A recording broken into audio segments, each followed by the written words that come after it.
This is Sarah in the chair. And Sarah's a new patient of mine, only 3 weeks old, right? Just like a newborn, 3 weeks old. And how did we find her? Or how did she find us? From the internet. So she looked at the website, looked at, you know, all the parameters of the website, liked what she read and saw, and now she's my patient. Or really what really prompted her is because she had a very sick tooth down here. And her second molar had a big fat decay. Let's go look at the x-ray. And whoa, that's on a scale of 1 to 5, that's a 5+. You can see the extent of the decay right intimate with the nerve channel, which is delineated by the dark ribbon here.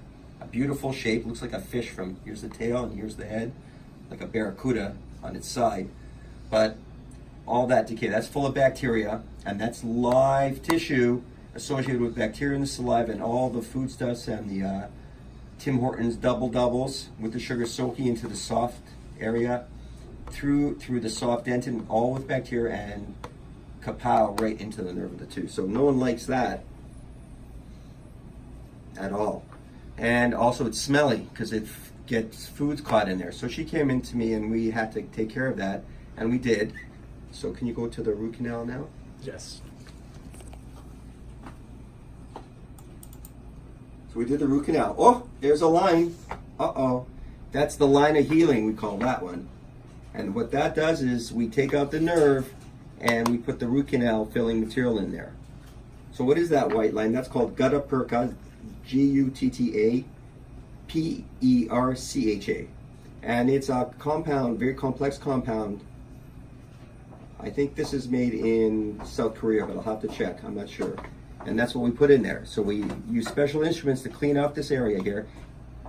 We get a nice shape, in like an ice cream cone shape. We fill it with special material, and we heal this root. So the thing is that she needed she really needs what's called a post-core crown. So she got the root canal, then we'd have to, now we took the nerve out, we made the tooth healthy, and now we have to structurally fix the tooth. The problem is that you see that the damage is actually at the crestal level of the bone, right there.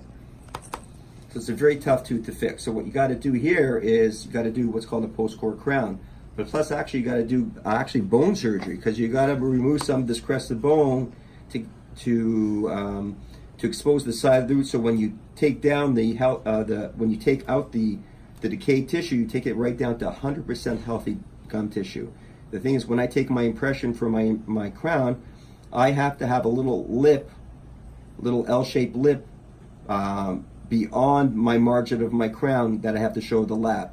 And the bone is in the way. That's why I have to remove this bone. Don't worry, everybody. It doesn't take too long to do that. Just a few seconds, and I have a special burr there that makes a nice little shallow trough to take that out. The other side is actually perfectly healthy. See? This is all healthy tooth structure. That's healthy enamel, healthy dentin. All the damage for some reason was to the distal or to the back end of the tooth. So we helped her, but she, just for financial reasons perhaps, she couldn't do the post-core crown, so we're doing, and there's insurance issues too, which patients we're respectful of, and they want to delay treatment until they have the insurance. So what am I doing for her? We're putting in a temporary filling. Now this is such a cool material. It's called Clip.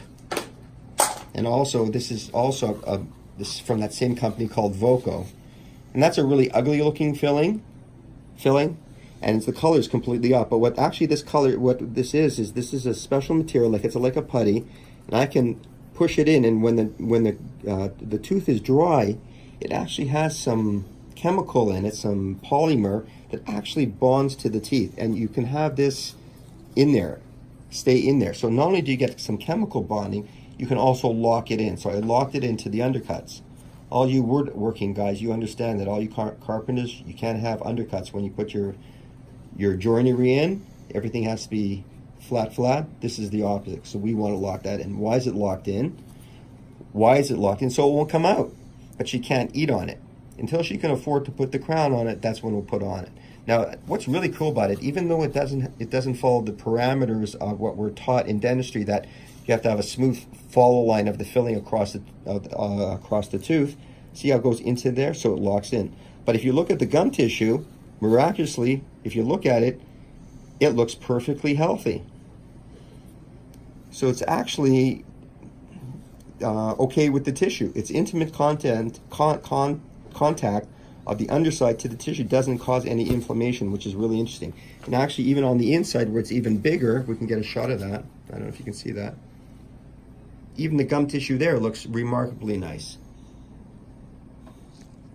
See that? A little overcut, that's okay, but still, we're gonna keep that for now.